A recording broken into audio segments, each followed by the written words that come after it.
नमस्कार। हम लोग आज से शुरुआत कर रहे हैं स्थानीय शासन की अ, भाग 9 और भाग 9A। पंचायत है, नगर पालिकाएं हैं। इसके अलावा हम लोग इसमें चर्चा करेंगे पांचवी अनुसूची, अनुसूचित क्षेत्रों का प्रशासन, अनुच्छेद 244 और पांचवी अनुसूची, और वहां जो पंचायत अनुसूचित क्षेत्रों तक विस्तार अधिनियम 1996 जो लागू होता है, पेशा, उस पर चर्चा करेंगे। और फिर वन अधिकार अधिनियम 2006 पर भी चर्चा करेंगे। उसके पहले जो प्रश्न स्थानीय शासन से आए हैं, कई प्रश्न इससे लगातार पूछे जा रहे हैं, तो उन प्रश्नों पर मैं थोड़ी सी चर्चा कर देता हूं। जैसे पहला जो प्रश्न है इसमें, वह है कि भारत में स्थानीय निकायों की सुदृढ़ता एवं संपोषिता, प्रकार्य, कार्यकर्ता व कोष की अपनी रचनात्मक प्रावस्था से प्रकार्यात्मकता की समकालिक अवस्था की ओर स्थानांतरित हुई है। हाल के समय में प्रकार्यात्मकता की दृष्टि से स्थानीय निकायों द्वारा सामना की जा रही अहम चुनौतियों को आलोकित कीजिए।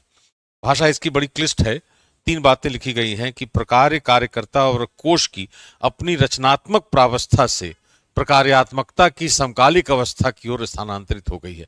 इसका मतलब यह हो रहा है कि यह बताने की कोशिश कर रहा है प्रश्न कि हमने जो संवैधानिक ढांचा बनाया पंचायतों का, उस संवैधानिक ढांचे में हमने उसके कार्य बताए, क्या कार्य करेगा, कौन कार्य करेगा। तो हमने यह भी बताया कि पंचायत समिति के कार्य क्या हैं, ग्राम सभा के कार्य क्या हैं, जिला परिषद के क्या कार्य हैं।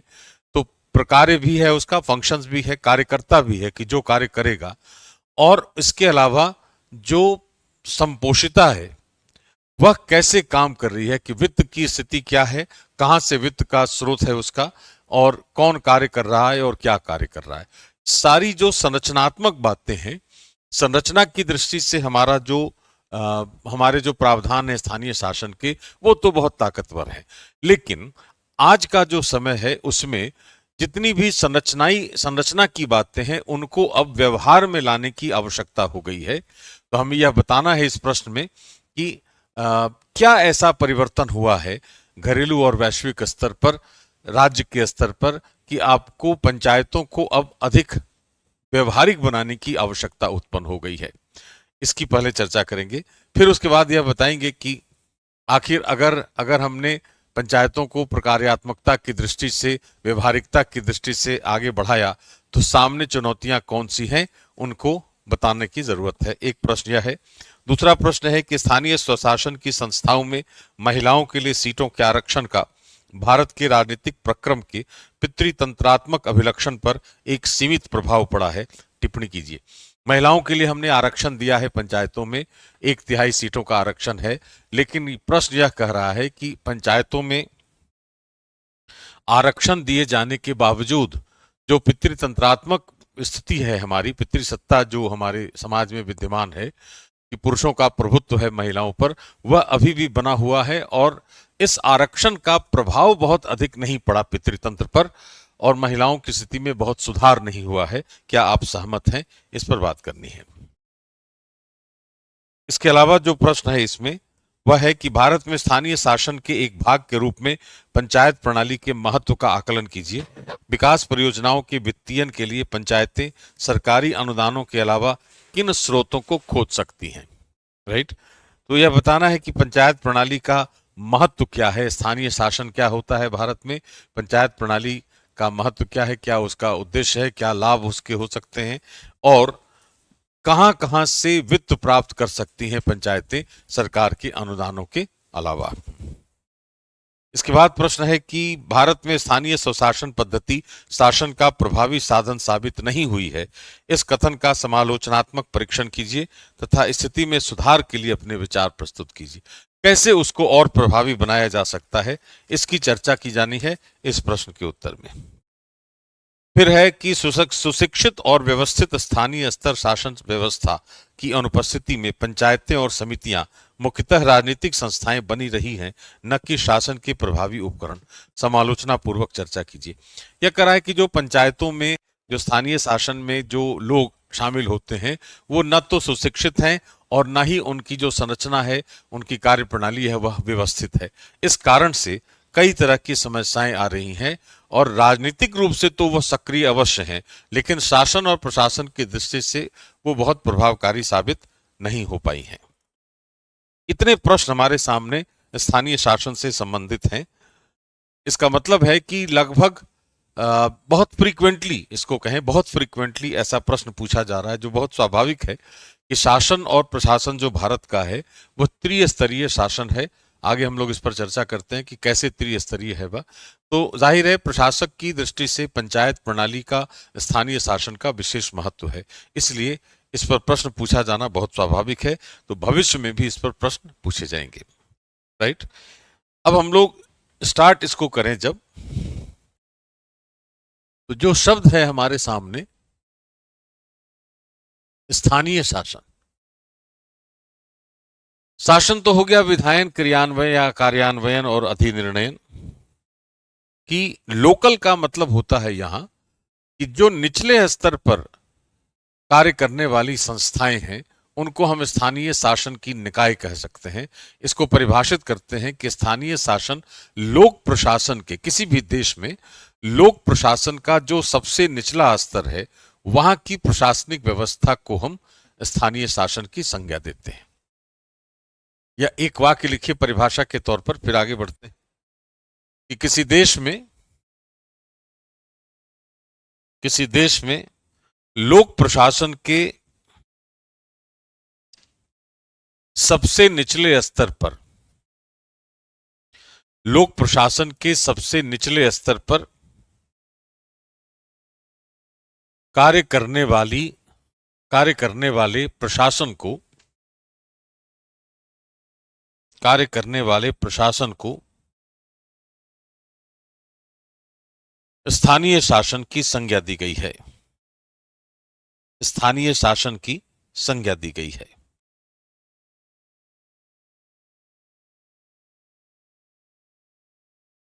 इसका उद्देश्य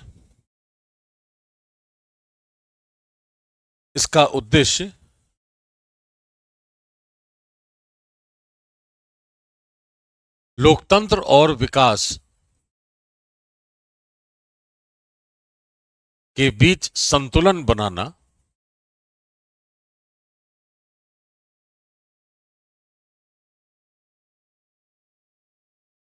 तथा सकल ग्रामीण उत्पादकता में वृद्धि करना है। सकल ग्रामीण उत्पादकता में वृद्धि करना है।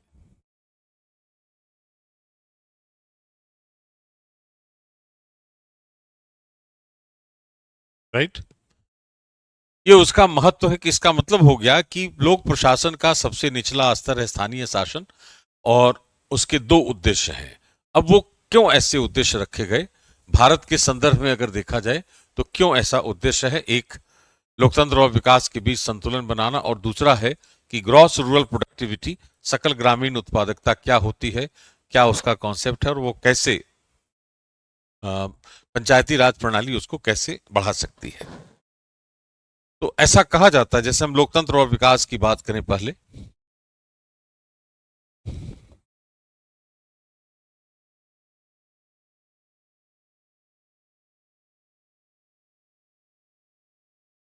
लोकतंत्र में अधिकारों की रक्षा सबसे इंपॉर्टेंट है।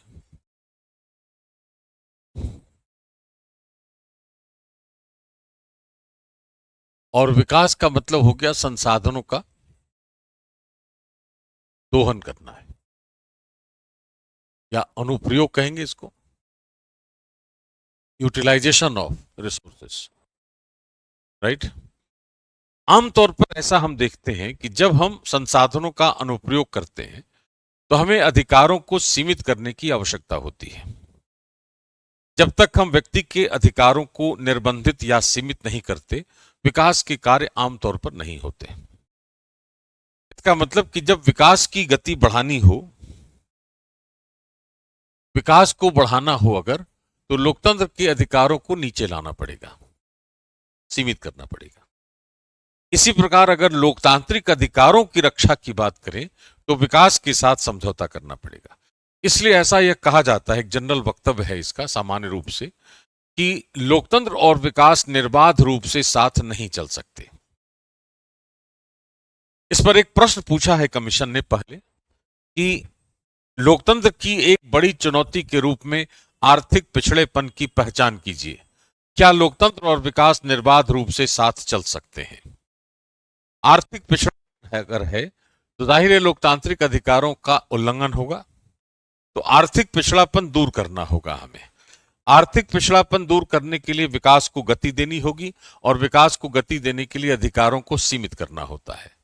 इसलिए जब आर्थिक पिछड़ापन लोकतंत्र की एक बड़ी चुनौती के रूप में उभर कर आई है सामने और हम विकास को गति देना चाहते हैं तो अधिकारों को सीमित करना होगा। इसका अर्थ है कि लोकतंत्र और विकास सामान्यतः निर्बाध रूप से साथ नहीं चलते।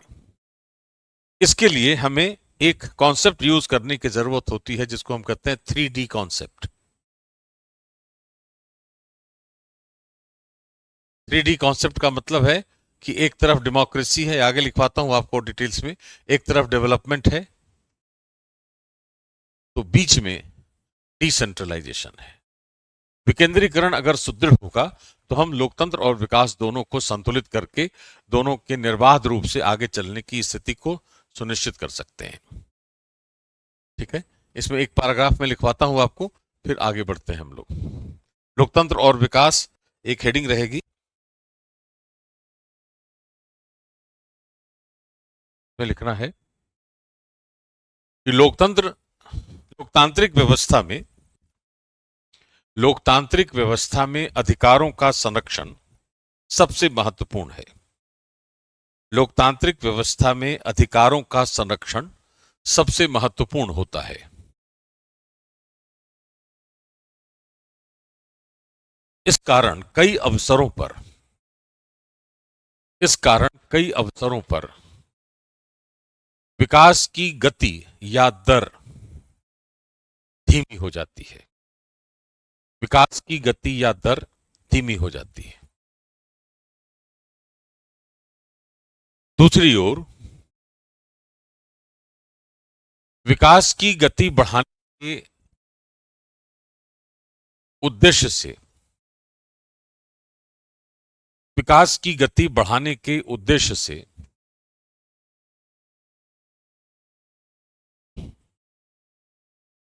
किए जाने वाले कार्यों के फलस्वरूप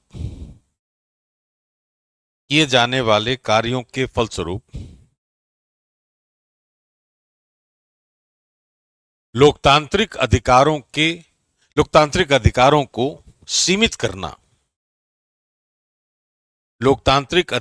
को सीमित करना आवश्यक होता है। सीमित करना आवश्यक होता है। इसी आधार पर यह कहा जाता है कि सामान्यतः लोकतंत्र और विकास इसी आधार पर यह कहा जाता है कि सामान्यतः लोकतंत्र और विकास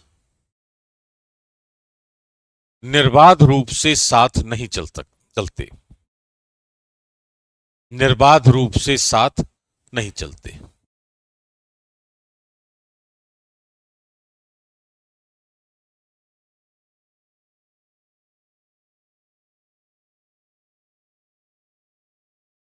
इस समस्या के समाधान के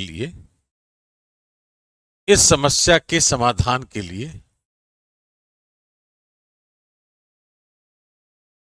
विकेंद्रीकरण एक महत्वपूर्ण प्रक्रिया सिद्ध होती है।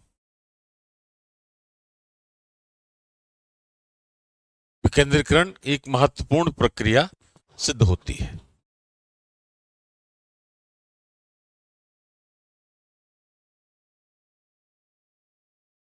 इससे क्या होगा?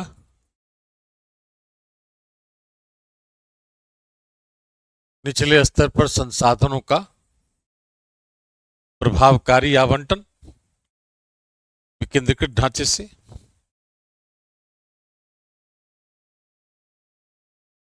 संसाधनों का अनुप्रयोग यूटिलाइजेशन,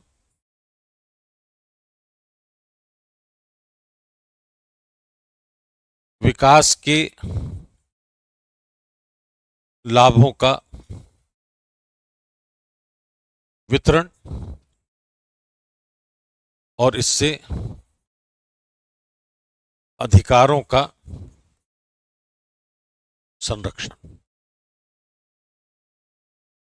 जब अधिकारों का संरक्षण होगा तो संसाधनों का फिर आवंटन होगा प्रभावी, फिर संसाधनों का दोहन होगा, फिर विकास के लाभ जो आएंगे उनका वितरण होगा, फिर अधिकारों की रक्षा होगी। तो एक चक्रीय प्रक्रिया के रूप में कार्य करता रहेगा डेमोक्रेसी, डेवलपमेंट और डिसेंट्रलाइजेशन। मतलब है कि विकेंद्रीकरण ही एक ऐसी प्रक्रिया है, एक ऐसी संकल्पना है जो विकास और लोकतंत्र के बीच संतुलन स्थापित करके यह सुनिश्चित करती है कि दोनों बिना किसी व्यवधान के साथ चलते रहें। तो हम इसको 3D कॉन्सेप्ट के तौर पर देख सकते हैं।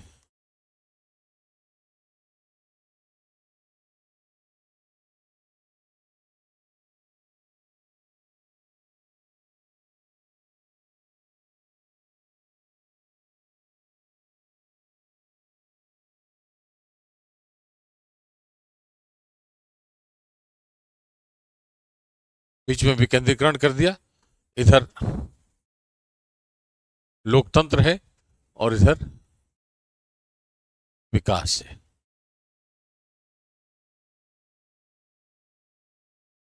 आर्थिक समृद्धि एवं विकास, और इधर हो गया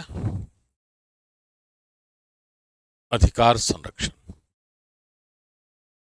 भारत के केस में अगर कहा जाए, इसका आधार पर कह सकते हैं कि अगर भारत में हमने स्थानीय शासन या पंचायती राज प्रणाली को सुदृढ़ बना दिया तो निश्चित रूप से हम विकास की गति भी बढ़ा सकते हैं और अधिकारों की रक्षा भी कर सकते हैं।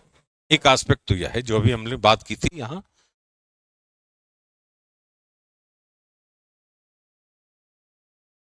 जो हमने बात की थी कि स्थानीय शासन का जो पहला उद्देश्य है यह है लोकतंत्र और विकास के बीच संतुलन बनाना, और दूसरा उद्देश्य है सकल ग्रामीण उत्पादकता में वृद्धि। तो सकल ग्रामीण उत्पादकता क्या होती है वो देखना है हमें।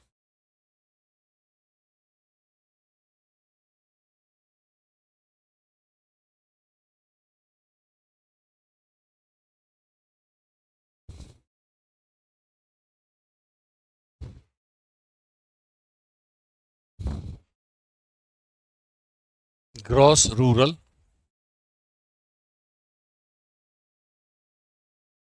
प्रोडक्टिविटी,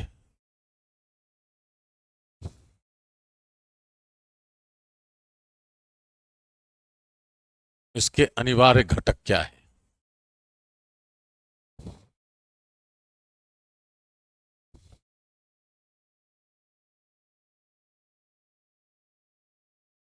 सबसे पहला है आर्थिक समृद्धि तथा विकास।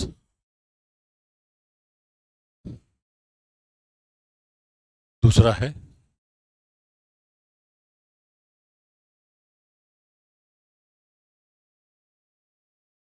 सामाजिक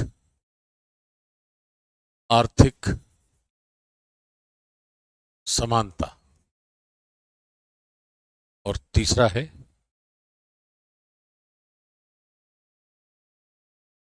सामुदायिक सुदृढ़ता, community solidarity, economic growth and social economic equality. तो ग्रोथ, इक्वालिटी और सॉलिडारिटी, तीन बातें हैं इसमें। ग्रोथ, इक्वालिटी एंड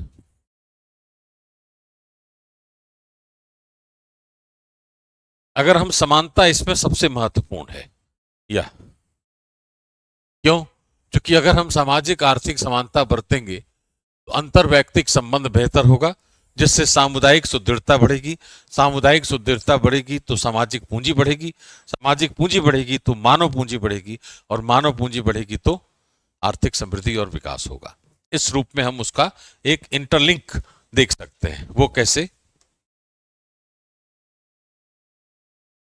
यहां है सामाजिक आर्थिक समानता। इसका मतलब हो गया किसी भी वर्ग या समूह के साथ पूर्वाग्रह युक्त व्यवहार पर नियंत्रण, एक एस्पेक्ट है यह कि कोई भी समूह उसके साथ कोई पूर्वाग्रह वाला व्यवहार नहीं होगा। इससे क्या हो जाएगा?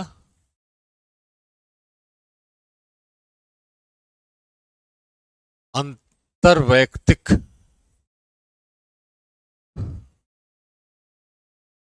संबंधों की सुदृढ़ता, यह होगा। इससे क्या हो जाएगा? सामुदायिक सुदृढ़ता, इससे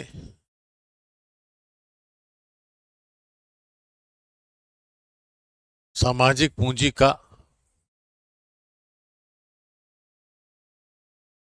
बड़ा आधार, इससे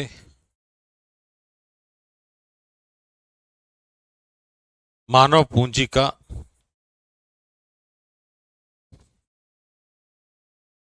बड़ा आधार, इससे आर्थिक समृद्धि एवं विकास, और इससे फिर समानता, या एक चक्र यहां भी बन जाएगा। तो ये ग्रॉस रूरल प्रोडक्टिविटी की अवधारणा है, जीआरपी। जीआरपी की अवधारणा है जिसमें समानता और सामुदायिक सुदृढ़ता और आर्थिक विकास बहुत महत्वपूर्ण है। इस रूप में इसको देख सकते हैं, राइट।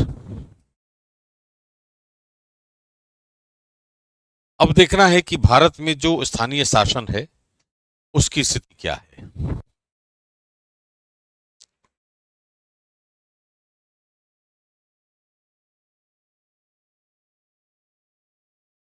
भारत में स्थानीय शासन, इसके जो संवैधानिक प्रावधान है वो क्या है, राइट। ये कह रहा है कि अगर हम अनुच्छेद 40 देखें मूल संविधान में, अनुच्छेद 40 यह कहता है कि राज्य ग्राम पंचायतों का गठन करेगा, ठीक है। तो सबसे पहली बात आ गई, अनुच्छेद 40 में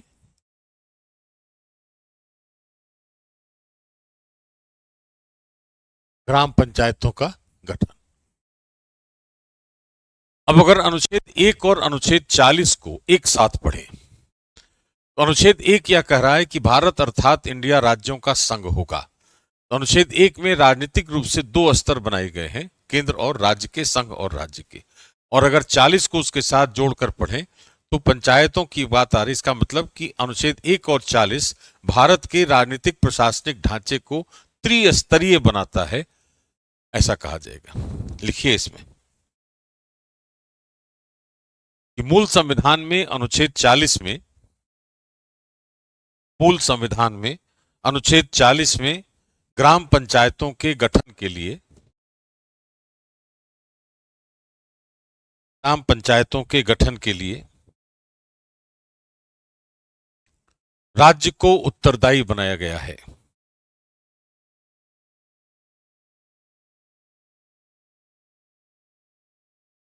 अनुच्छेद 40 को अनुच्छेद 1 के साथ पढ़े जाने पर, अनुच्छेद 40 को अनुच्छेद 1 के साथ पढ़े जाने पर यह स्पष्ट होता है कि भारत का राजनीतिक प्रशासनिक ढांचा, भारत का राजनीतिक प्रशासनिक ढांचा त्रिस्तरीय है, संघ, राज्य और पंचायत हो गए। पर्पस इसका क्या है, एक डायग्राम से इसको अगर समझे हम, तो मान लिया भारत का यह एक खाका बनाए, यहां संघ है, संघ ने बनाए राज्य कई सारे, राइट। राज्य ने बनाया पंचायत कई सारे, और पंचायतों से जनता तक रिसोर्स पहुंचेगा। यही ढांचा है हमारा कि संघ ने राज्य बनाए, राज्य ने पंचायत बनाए, और पंचायतों को हमने जब संसाधन दे दिए तो पंचायतों के जरिए संसाधन जो है वह जनता तक उपलब्ध हो जाएंगे। तो जितनी दूरी तक, इसका मतलब कि भौगोलिक रूप से जो बड़ा क्षेत्र है भारत, तो हर व्यक्ति तक वह संसाधन उपलब्ध हो जाए, इसलिए हमने एक विकेंद्रीकृत ढांचे का प्रयोग किया, और इसीलिए हमने प्रशासन और शासन को 3 स्तरों में बांटा, यूनियन, स्टेट और यूनियन से स्टेट, स्टेट से लोकल गवर्नेंस। इस ढांचे के आधार पर हमने संसाधन पहुंचाने की कोशिश की है जनता तक। राज्य का नियंत्रण भी है, संघ का भी नियंत्रण है, और उसके आधार पर हम उसको पहुंचा रहे हैं। लेकिन यहां पर ध्यान यह रखना है कि राज्य द्वारा पंचायतों को इतनी शक्तियां मिलनी चाहिए कि वह स्थानीय स्वशासन की इकाई के रूप में कार्य कर सकें। इस पर उच्चतम न्यायालय की एक रूलिंग है कि उत्तर प्रदेश राज्य बनाम प्रधान संघ क्षेत्र समिति 1995 जो मामला है, उसमें न्यायालय ने यह कह रखा है। लिखिए इसमें, भारत का राजनीतिक ढांचा, राजनीतिक प्रशासनिक ढांचा विकेंद्रीकृत है, जिसका उद्देश्य, भारत का राजनीतिक प्रशासनिक ढांचा विकेंद्रीकृत है, जिसका उद्देश्य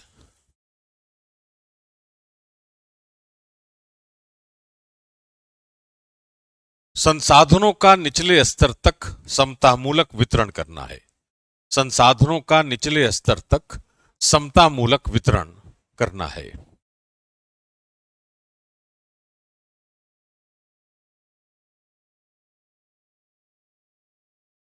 इसी कारण संघ से राज्य और राज्य से स्थानीय निकायों, इसी कारण संघ से राज्य और राज्य से स्थानीय निकायों को संसाधन उपलब्ध कराए जाते हैं।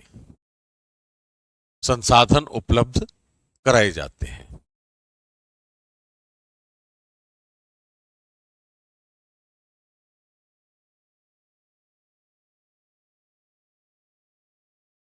ऐसी आशंका होती है कि ऐसे ढांचे में स्थानीय निकायों की स्थानिकता, स्पेशियलिटी, ऐसी आशंका होती है कि ऐसे ढांचे में स्थानीय निकायों की स्थानिकता पर नकारात्मक प्रभाव पड़े, पर नकारात्मक प्रभाव पड़े।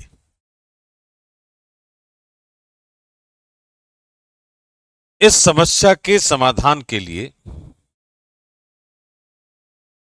इस समस्या के समाधान के लिए उच्चतम न्यायालय ने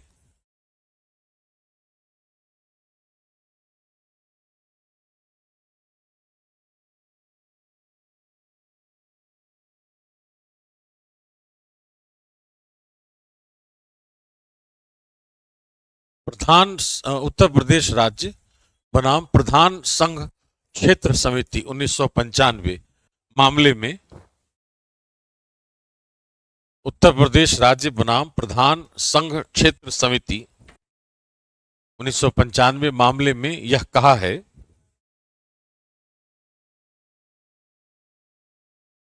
कि राज्य द्वारा स्थानीय निकायों को, राज्य द्वारा स्थानीय निकायों को इतनी शक्तियां दी जानी चाहिए ताकि, इतनी शक्तियां दी जानी चाहिए ताकि वे स्थानीय स्वशासन की इकाई के रूप में कार्य कर सकें। ये जो है ना, यहां इसको कहा जाएगा स्थानीय स्वशासन, लोकल सेल्फ गवर्नेंस,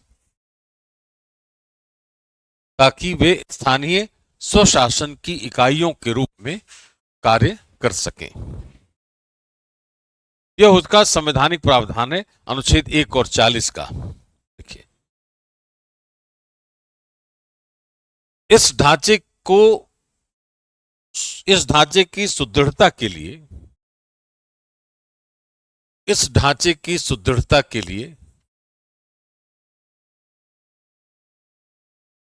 73वें संशोधन अधिनियम 1992 से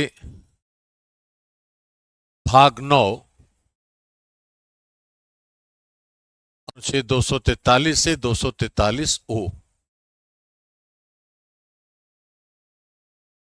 तथा 74वें संशोधन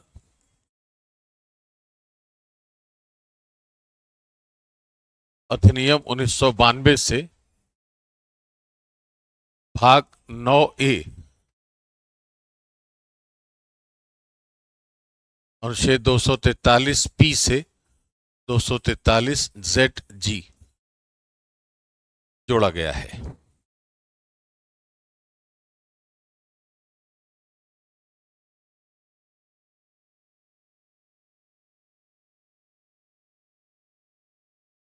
दो सौ तैतालीस जेड जी जोड़ा गया है। अब एक हेडिंग दीजिए, सामुदायिक विकास कार्यक्रम।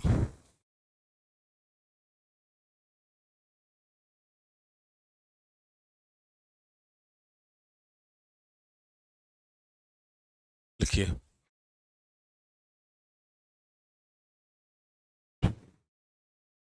Lieutenant colonel Albert Mayer, lieutenant colonel Albert Mayer के नेतृत्व में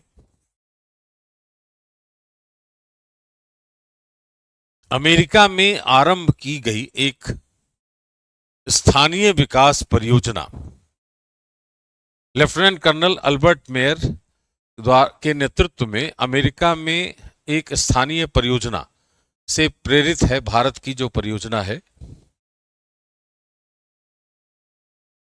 उसको ऐसे लिखा जाएगा, वाक्य एक बना के लिखिए कि अमेरिका में लेफ्टिनेंट कर्नल अल्बर्ट मेयर के नेतृत्व वाली, अमेरिका में लेफ्टिनेंट कर्नल अल्बर्ट मेयर के नेतृत्व वाली एक स्थानीय परियोजना से प्रेरित होकर, स्थानीय परियोजना से प्रेरित होकर सितंबर 1948 में भारत में इटावा परियोजना नामक एक कार्यक्रम आरंभ किया गया। इटावा परियोजना नामक एक कार्यक्रम आरंभ किया गया जिसमें कुल 97 गांवों के विकास का लक्ष्य रखा गया। कुल 97 गांवों के विकास का लक्ष्य रखा गया।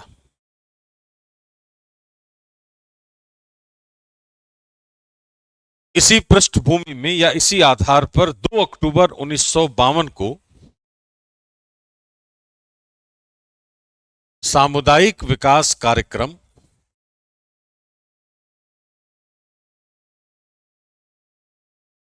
की आधारशिला रखी गई। सीडी प्रोग्राम, सामुदायिक विकास कार्यक्रम की आधारशिला रखी गई और अंततः 2 अक्टूबर 1959 को राजस्थान के नागौर जिले में, 2 अक्टूबर 1959 को राजस्थान के नागौर जिले से पंचायती राज प्रणाली का आधिकारिक आरंभ किया गया। पंचायती राज प्रणाली का आधिकारिक आरंभ किया गया। राइट। अब कुछ समितियां हैं बहुत महत्वपूर्ण। स्थानीय शासन के विषय से संबंधित प्रमुख समितियां,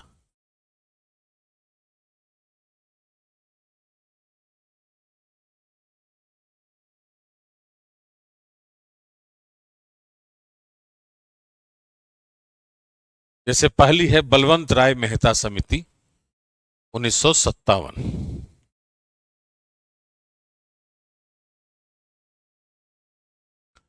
पहला पॉइंट इसमें लिखना है कि समिति के अनुसार नियोजन, निर्णयन और क्रियान्वयन, नियोजन, निर्णयन और क्रियान्वयन तीनों ही प्रक्रियाओं में, नियोजन, निर्णयन और क्रियान्वयन तीनों ही प्रक्रियाओं में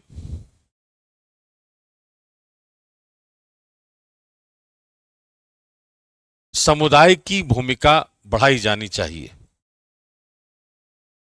समुदाय की भूमिका बढ़ाई जानी चाहिए।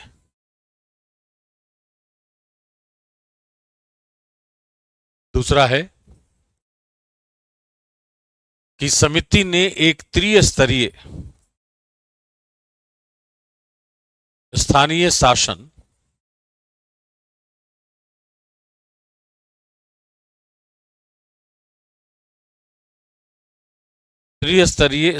शासन की सिफारिश की।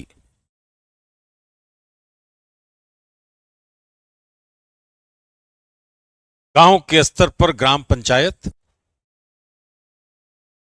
प्रखंड के स्तर पर पंचायत समिति और जिला स्तर पर जिला परिषद।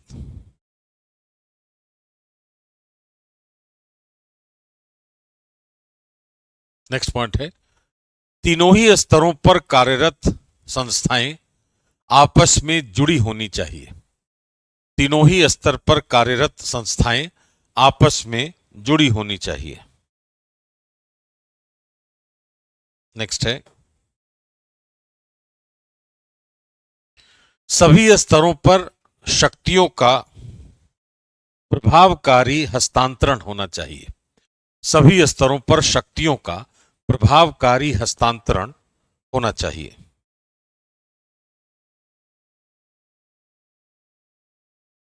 नेक्स्ट है, सभी कल्याणकारी योजनाओं का क्रियान्वयन इन्हीं संस्थाओं द्वारा होना चाहिए।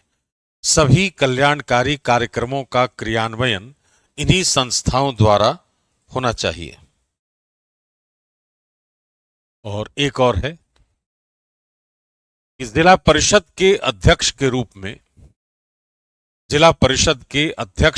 में जिला कलेक्टर की नियुक्ति होनी चाहिए। जिला कलेक्टर की नियुक्ति होनी चाहिए।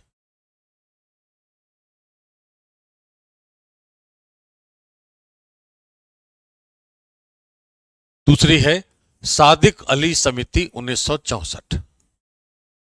सादिक अली समिति 1964।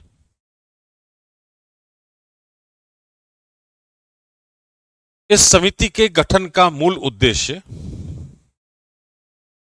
राजस्थान में ग्राम सभा के कार्यों का मूल्यांकन करना था।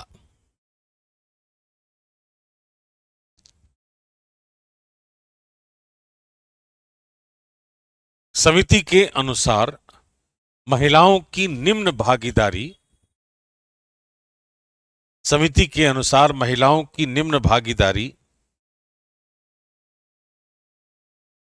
तथा ग्राम पंचायत की बैठकों के प्रति उपेक्षा का दृष्टिकोण, ग्राम पंचायतों की बैठकों के प्रति उपेक्षा का दृष्टिकोण एक बड़ा व्यवधान है। एक बड़ा व्यवधान है।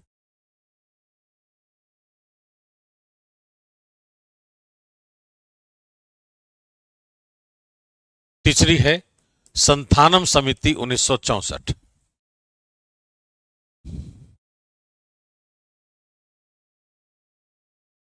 इस समिति के गठन का उद्देश्य पंचायतों के वित्तीयन पर विचार करना था।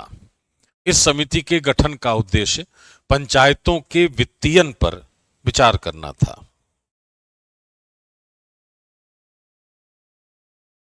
दूसरा पॉइंट है, समिति के अनुसार पंचायतों को भू राजस्व और आवास कर जैसी शक्ति दी जानी चाहिए। भू राजस्व और आवास कर जैसी शक्ति दी जानी चाहिए। नेक्स्ट है, एक पंचायती राज वित्त निगम का गठन। एक पंचायती राज वित्त निगम का गठन।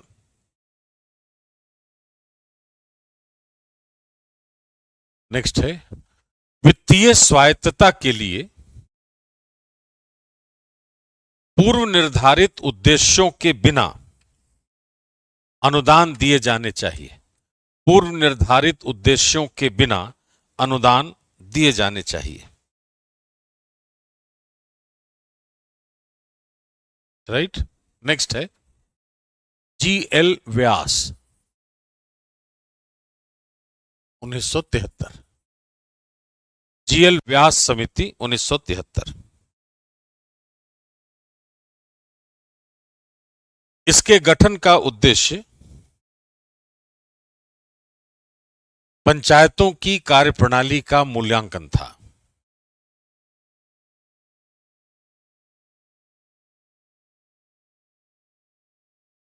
समिति के अनुसार ग्राम पंचायतों को वैधानिक दर्जा, ग्राम सभा को लिखिए, ग्राम सभा को वैधानिक दर्जा दिया जाना चाहिए तथा ग्राम पंचायत की बैठकों में पटवारी की उपस्थिति अनिवार्य की जानी चाहिए। ग्राम सभा की बैठकों में पटवारी की उपस्थिति अनिवार्य की जानी चाहिए।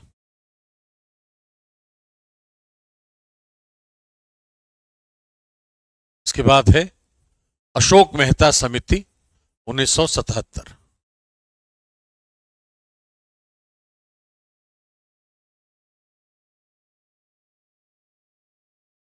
पहला पॉइंट लिखना है, द्विस्तरीय ढांचे की अनुशंसा, जिसमें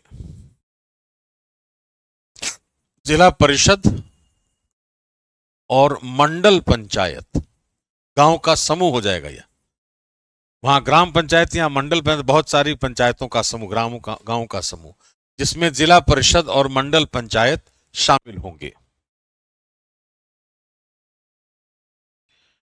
नेक्स्ट है, पंचायतों के लिए वित्तीय विकेंद्रीकरण का प्रावधान। पंचायतों के लिए वित्तीय विकेंद्रीकरण का प्रावधान।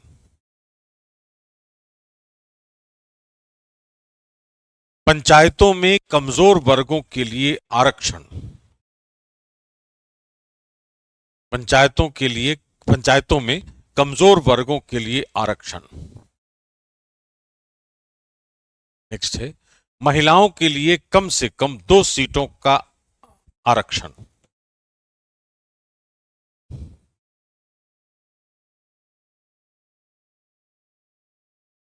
और नेक्स्ट है, जिला परिषद द्वारा जिला नियोजन का निर्माण।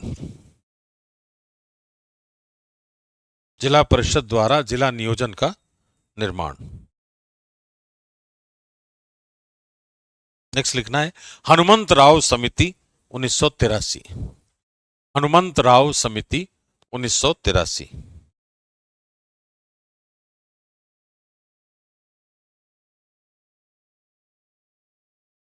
समिति ने एक पृथक जिला नियोजन इकाई की स्थापना की सिफारिश की थी। समिति ने एक पृथक जिला नियोजन इकाई की स्थापना की सिफारिश की थी।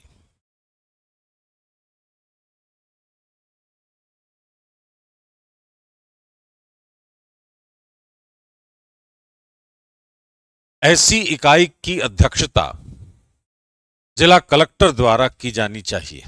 ऐसी इकाई की अध्यक्षता जिला कलेक्टर द्वारा की जानी चाहिए।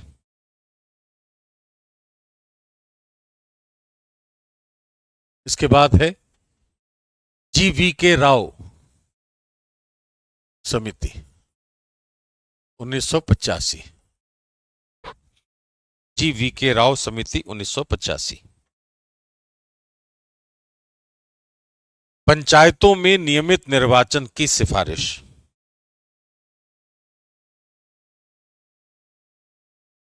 पंचायतों में नियमित निर्वाचन की सिफारिश। दूसरा है ग्रामीण विकास कार्यक्रमों के क्रियान्वयन और निगरानी के लिए, ग्रामीण विकास कार्यक्रमों के क्रियान्वयन और निगरानी के लिए पंचायतों का उत्तरदायित्व।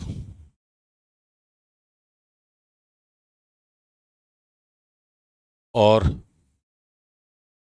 प्रखंड विकास कार्यालय का इकाई के रूप में प्रयोग। प्रखंड विकास कार्यालय का इकाई के रूप में प्रयोग। और नेक्स्ट है LM सिंघवी समिति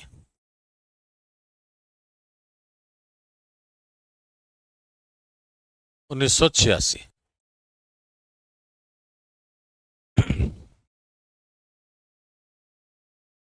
पंचायतों के लिए एक संवैधानिक ढांचे का निर्माण।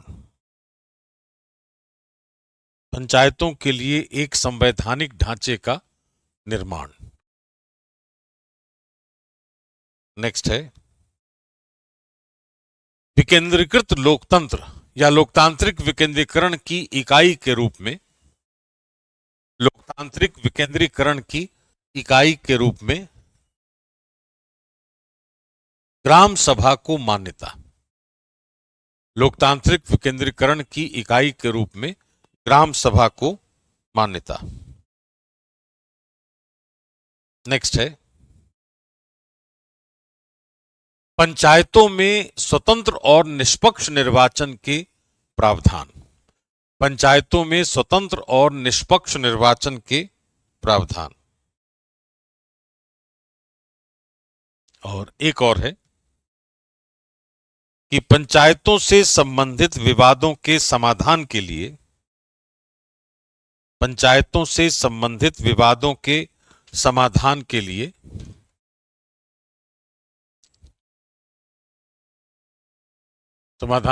न्यायाधिकरणों की स्थापना। न्यायाधिकरणों की स्थापना। राइट। ये हो गई समितियां। अब इन समितियों के सिफारिश पर हमने सब जो संवैधानिक ढांचा बनाया है वह LM सिंघवी समिति की सिफारिश पर बनाया, जो अभी हमने लिखा 73वां संशोधन और 74वां संशोधन। इसमें जो लिखा है हमने,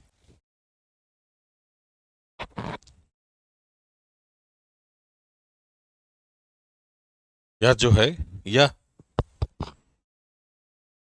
पंचायत है और यह नगर पालिका है। म्यूनिसिपैलिटीज के लिए हमने भाग 9A जोड़ा और पंचायतों के लिए जोड़ा भाग 9 अनुच्छेद 243 से 243O और भाग 9A में 243P से लेकर 243ZG। हम लोग एक और चीज ऐड करते हैं इसमें, वह है 97वां संशोधन। इसी से संबंधित हो सकता है यह 97वां संशोधन अधिनियम 2011, जिससे हमने जोड़ा भाग 9B और यह है अनुच्छेद 243ZH से लेकर 243ZT तक। और इसमें सहकारी संस्थाओं की बात है। संस्थाएं यह भी कुछ हद तक ग्रामीण विकास से जुड़ती हैं और स्थानीय शासन से जुड़ती हैं। इसलिए यह कहा जा सकता है कि ये तीनों संशोधन जो हैं यह संवैधानिक ढांचे का निर्माण कर रहे हैं और स्थानीय शासन की जो बुनियाद है वो इस तरीके से है।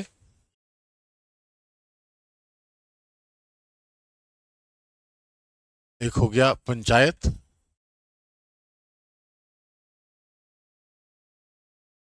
भाग 9। दूसरा है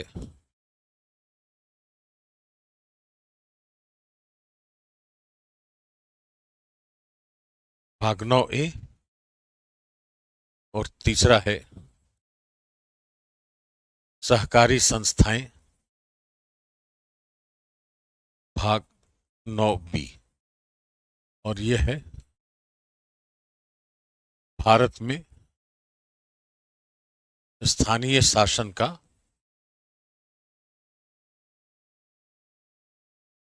संवैधानिक ढांचा। इस तरीके से लिख सकते हैं। अगली कक्षा में फिर हम लोग बात करेंगे पंचायती राज प्रणाली या स्थानीय शासन के मौलिक सिद्धांतों की। फिर उसके बाद 73वां 74वां संशोधन, पंचायतों में इलेक्शन, पंचायतों में आरक्षण, पंचायतों का वित्तीयन, किस तरह के कार्य कर सकती हैं पंचायतें, फिर नगरपालिका, फिर अनुसूचित क्षेत्र। इस तरीके से आगे बढ़ेंगे। धन्यवाद।